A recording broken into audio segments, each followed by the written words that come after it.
हरियाणा में इन दिनों हर रोज सरकार में फेरबदल और मंत्रिमंडल विस्तार की खबरें सोशल मीडिया पर वायरल हो रही हैं।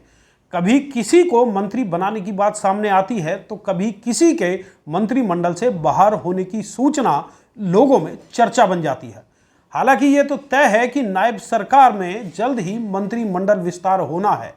हालांकि ये कब होना है, इसकी तारीख तय होना बाकी है। सरकार, संगठन और संघ के बीच तालमेल के अभाव की वजह से फिलहाल ये विस्तार में हर दिन देरी हो रही है। इसमें लॉबिंग का खेल भी मंत्रिमंडल विस्तार की डेट तय नहीं होने दे रहा। हर कोई जोर आजमाइश में लगा है ताकि उनका नंबर लग जाए। इसी दौर में अब 3 और नए चेहरों का नाम भी सामने आने लगा है, जिन्हें मंत्रिमंडल विस्तार में झंडी वाली कार मिल सकती है। अब ये 3 नए चेहरे कौन हैं, तो चलिए आज इसे आपको रूबरू करवाते हैं। साथ ही आपको ये भी बताते हैं कि हरियाणा भाजपा के नए प्रदेश अध्यक्ष को लेकर किन 2 नए नामों पर चर्चा चल रही है। इनमें से एक तो हरियाणा के कैबिनेट मंत्री हैं और दूसरे को केंद्रीय मंत्री मनोहर लाल का नवरत्न माना जाता है। दोस्तों नमस्कार, मैं हूं संजय कपूर और आप देख रहे हैं सिटी मेल न्यूज। पहली खबर प्रदेश अध्यक्ष के नाम को लेकर।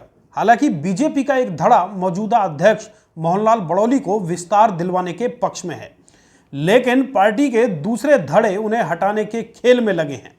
इसे लेकर अंदर ही अंदर कशमकश चल रही है।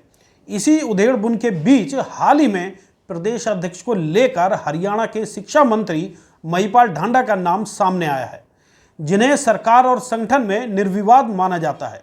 बीजेपी के बड़ौली विरोधी धड़े ने ढांडा का नाम आगे बढ़ाया है। इनके अलावा पूर्व सीएम मनोहर लाल के राजनीतिक सचिव रहे अजय गौड़ का नाम भी प्रदेश अध्यक्ष के रूप में जन्म लिए हुए है। अजय गौड़ को केंद्रीय मंत्री मनोहर लाल की पसंद माना जाता है।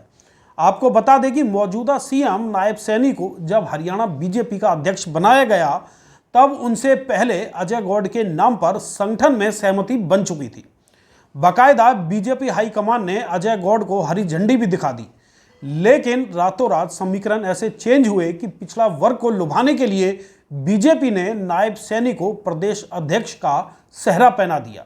लेकिन एक बार फिर अजय गौड़ को अध्यक्ष के लिए सबसे फिट और सभी धड़ों के लिए सर्वमान्य माना जा रहा है। यदि ढांडा सहमत नहीं हुए तो फिर अजय गौड़ के नाम की घोषणा हो सकती है। तो चलिए अब बात करते हैं नायब सरकार के मंत्रिमंडल विस्तार की। इस कड़ी में 3 और नए चेहरे सुर्खियों में हैं। इनमें पहला नाम रणधीर पनिहार, कृष्णा गहलोत और तीसरा नाम विनोद भयाना का लिया जा रहा है। हालांकि इन तीनों के अलावा पूर्व मंत्री मूलचंद शर्मा और समालखां के युवा विधायक मनमोहन बड़ाना का नाम भी मंत्री पद के लिए चल निकला है। इनके अलावा जिन मंत्रियों को बाहर किए जाने की खबर है, उनमें सबसे पहला नाम मौजूदा बिजली और परिवहन मंत्री अनिल विज का है। हालांकि कई लोग मंत्रिमंडल विस्तार को बेसिर पैर की खबर बता रहे हैं, लेकिन सरकार, संगठन और संघ में मंत्रिमंडल विस्तार को लेकर गहन चर्चा का दौर चल रहा है। तालमेल के अभाव में इसमें लेट लिथिफी होने की खबर है, लेकिन यह भी पक्का है कि जल्द ही आपको हरियाणा में नायब सैनी का नया मंत्रिमंडल दिखाई देने वाला है। और जिन लोगों को मंत्री पद की सौगात नहीं मिल पाएगी, शायद उन्हें चेयरमैनी का तोहफा दिया जा सकता है।